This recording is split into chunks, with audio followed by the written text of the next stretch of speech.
This is the Thoughtful Travel Podcast. I'm your host, Amanda Kendall of the notaballerina.com travel blog. Every episode I'll share travel tales from several fellow travel lovers, and together we hope to entertain and inspire you, remind you of some of your own great travel experiences, and encourage you to hit the road again soon.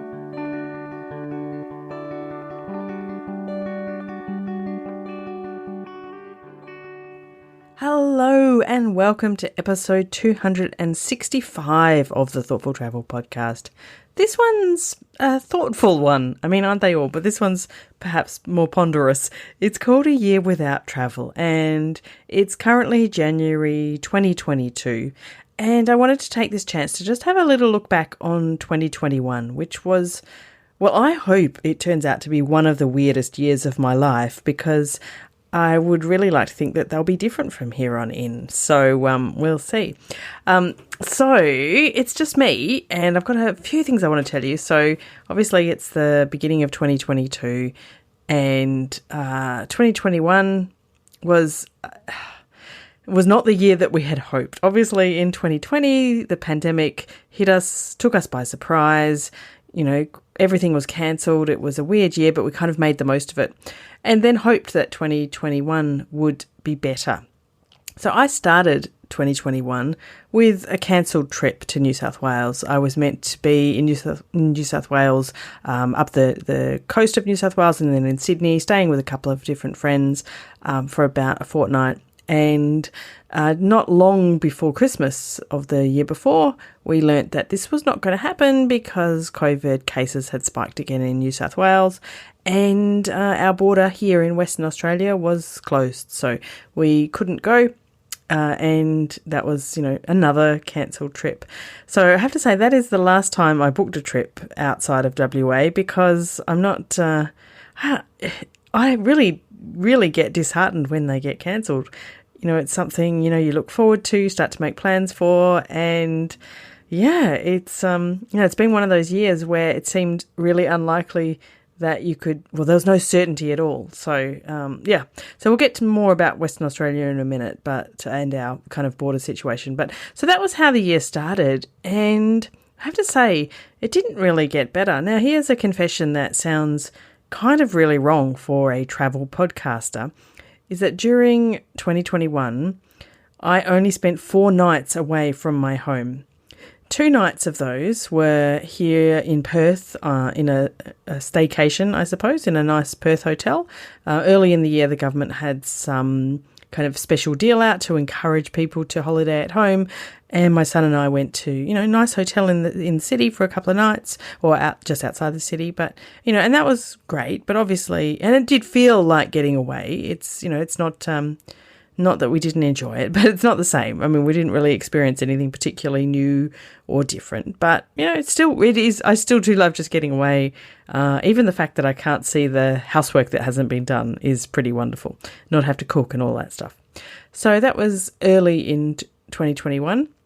And then apart from that, the only other nights I spent away from home were 2 more, when I went down to Yallingup in the southwest of WA for work. So I had to run some workshops there. You might recall I chatted about that in episode 263 about working travel. So 4 nights away out of 365 doesn't really sound like a travel podcaster, does it? And of course, there were some more opportunities that, it's not like we were completely trapped in our state the whole time. But on top of all of that, we had an unwell cat.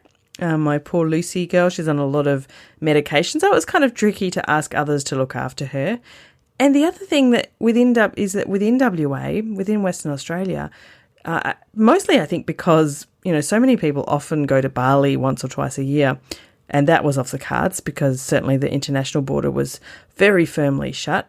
So all of the places in WA that you could travel to were often really heavily booked, especially during school holidays, for example, and the prices had really gone up. So it was kind of tricky to, travel well within Western Australia, even taking my unwell cat out of the equation. So that was it, 4 nights away from my home in a year. It is literally, I cannot imagine when that happened previously. My poor son actually had a record of always leaving the country every year, or actually I'm not sure if it's leaving the country, but at least leaving the state, always taking flights, fairly lengthy flights every year of his whole life until last year. So, so things changed a lot for us.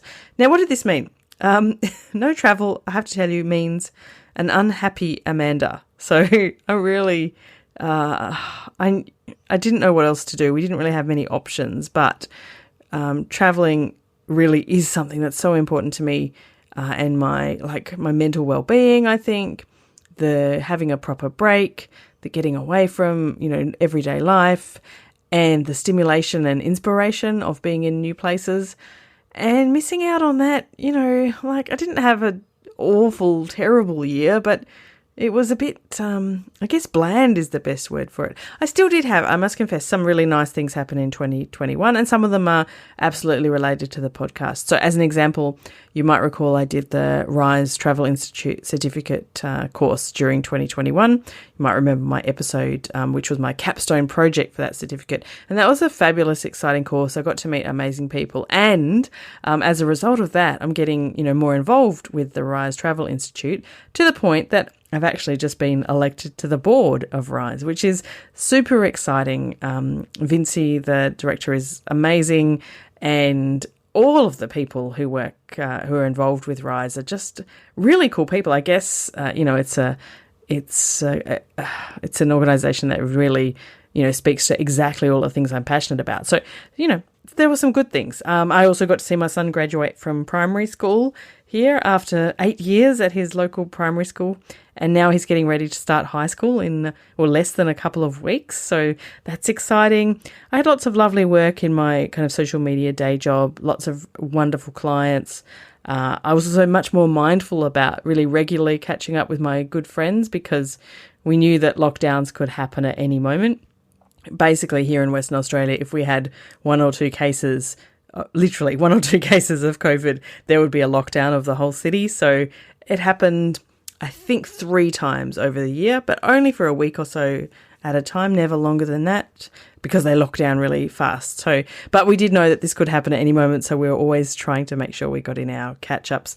My mother's group dinner, there's 4 of us who regularly every year have a special dinner together, and we felt very cursed because our first 2 attempts at that dinner happened to coincide with these, quite rare lockdowns. And when we had our 3rd booking, we really thought, oh, this is it. We've completely jinxed the whole city. There's going to be a lockdown. But no, we actually got to finally eat together. So that was nice. So, I know that I'm basically in a really privileged position. We've been very, very lucky here in Western Australia. We've had essentially no COVID, but also no travel. And it's really hard to have a proper break for me without travel. I'm self-employed, so it's really easy to just keep working. And, I love all of the work I do, and I love making the podcast and dealing with my clients and all sorts of things. But I guess the lesson is that to be better at having breaks no matter what the situation. I have been getting slightly better. Last week I spent 3 days completely ignoring my emails or social media, and did a virtual writing retreat with a friend of mine. We're both working on our books, and that was absolutely fabulous. But I really would like to travel sometime soon. So related to that, I have to bring you up to date with really what's happening here in Western Australia, which is a funny part of the world. So Western Australia, WA, we have this reputation. We always call ourselves, and perhaps Australia calls us, I don't know, WA means also wait a while. So, even when I was a kid, things like, fashions or even popular music and stuff would often take an extra year or 2 to reach Western Australia, because we're really far away. Perth is the most isolated city in the world, and we have between us and the next city, thousands of kilometres of literally nothing. So, WA is wait a while, and it seems that it's even been that way for COVID. Now, you might want to listen back, if you haven't heard them, to my 2 episodes I've done about COVID thoughts from Western Australia. I did one back in June 2020, which is episode 190. And I followed that up nearly a year later in May 2021, which was episode 236. So if you're curious to know what it's like to live somewhere that basically has no COVID, that will tell you something about it. But I guess this is going to be interesting to see how this episode ages over the next few weeks. At the moment, we are just starting to have some Omicron cases of COVID, and there are currently in the whole state. So the whole state is about 2.7 million people, so, not tiny. It's a very large landmass. Currently about 100 cases. Many of those are in hotel quarantine. Some of them, though, have been spread through the community. But I know compared to many parts of the world, 100 cases is nothing. In fact, over the entire pandemic, we have had only about 1,300 cases within our 2.7 million population. So our isolation has been useful, but things are about to change. Our state border is set to open. So at the moment, we could leave Western Australia, but we can't readily return. So unless you have a special exemption and are prepared to spend a fortnight in quarantine, then you can't really return. So essentially our border is closed. And it's set to open to the rest of Australia on the 5th of February. So I'm recording this in mid-January. I think it's the 17th. Might be the 18th. I lose track during January. But we're set to open the border on the 5th of February, and I think we really will. So then it will be like a whole new world for us. Basically then, here in Wait a While, WA, Western Australia, we will be catching up with the rest of the world and finally seeing what it's like to actually have COVID as a significant risk in our community. So it'll be really, really weird. I mean, even at the moment, talking to friends in Sydney and Melbourne where COVID is rampant, it's like a different planet. Like it, I academically understand the numbers I see, but it's just impossible to imagine. So I'm hoping that because we've had, so long without COVID, that fingers crossed, having, fairly good vaccination rates before it even arrives will help. I just checked the stats. We've actually got 95.3% of Western Australians over 12 have had at least their first dose of a vaccine. Nearly 90% have had two. So, and the rest are on their way. And this week only, it's been a bit slow, but this week finally, kids aged 5 to 11 have had their first shots, including my son. So he's nearly 12, but unfortunately, therefore, he was still 11 in this moment. So he's had to wait this long to get his first jab. So I am hoping that, 6 months down the track, I can report that it all worked out well and, COVID came in, but because of our high vaccination rates, it was relatively safe and our government looked after us and I don't know, and we're kind of a bit over it now, down the track in my theoretical 6 months time, and we can travel again. I don't know. I'm literally not planning for the year. We actually have tickets to Switzerland at Christmas time, which were postponed by the airline from Christmas 2020. So we actually have these bookings.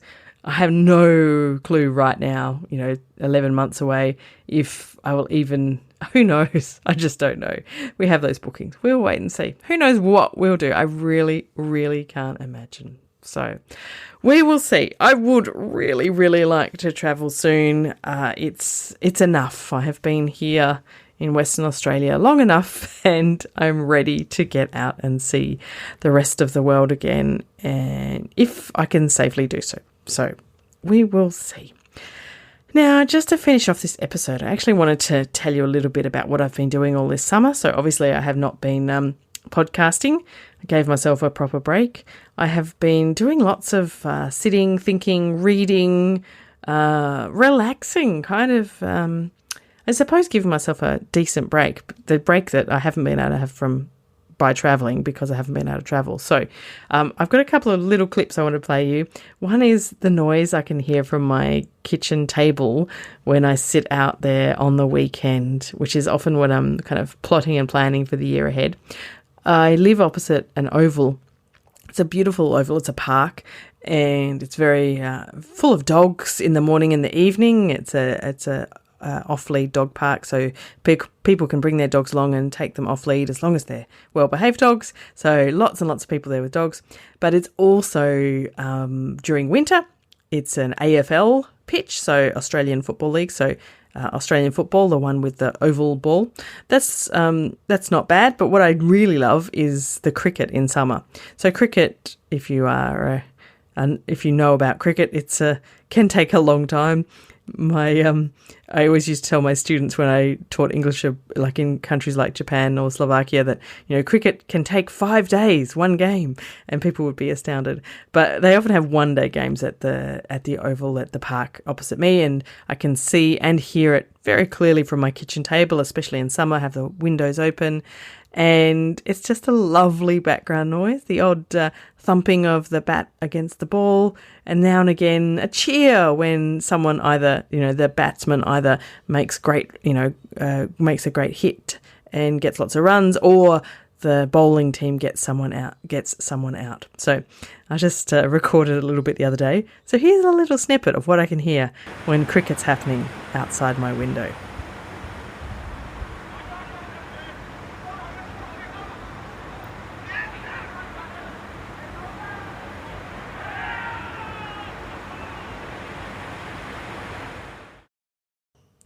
The other beautiful part of Perth in summer is, of course, our beach. In fact, our beaches are wonderful year-round, and I tend to spend more time on them in winter because it's can be a bit hot during summer to go to the beach.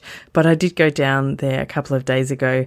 I had great expectations, actually. I was going to do a wonderful live video into the Thoughtful Travellers Facebook group. Here I am at the beach, and let's start 2022 for the Thoughtful Travellers group. And I got there and it was so windy. No one was ever going to be able to hear me. But I did capture a little bit of sound of the wind and the waves. And to me, that's another very Perth sound, just to listen to the waves and the wind, because it is a very windy city. If you look at the stats, we have lots of wind. So here's another little snippet of the beach in Perth during the summer.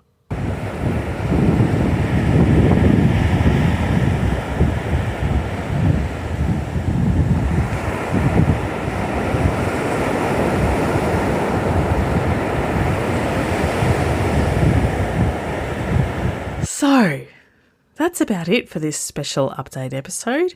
I am very excited about 2022 and the Thoughtful Travel podcast. I've got already a few, I think, really interesting episodes lined up. I'm looking forward to more. Of course, we'll have the Thoughtful Travellers Book Club starting up again soon. I'm just finalising the list of the books we're going to read, at least for the first half of the year. There's so many good ones, so this is my problem. I just can't decide. I'm trying to decide which ones are going to be the best to talk about. I even have actually some very special merchandise coming soon, so that's a bit exciting. I'll tell you more soon.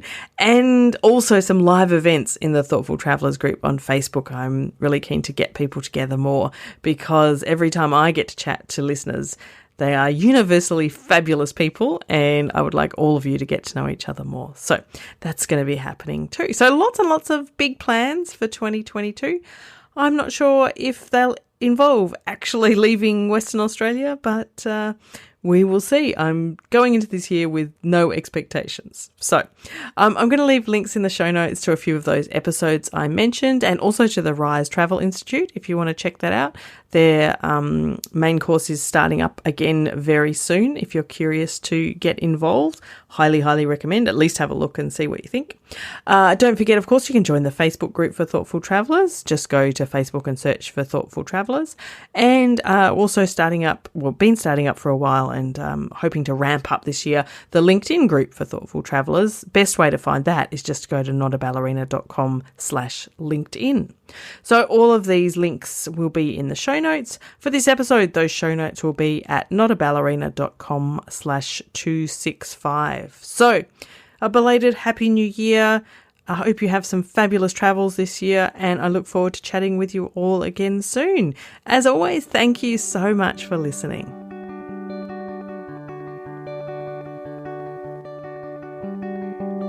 This has been another episode of the Thoughtful Travel Podcast. Show notes and other information are at notaballerina.com/podcast. Join me again soon for another chat about why we travel.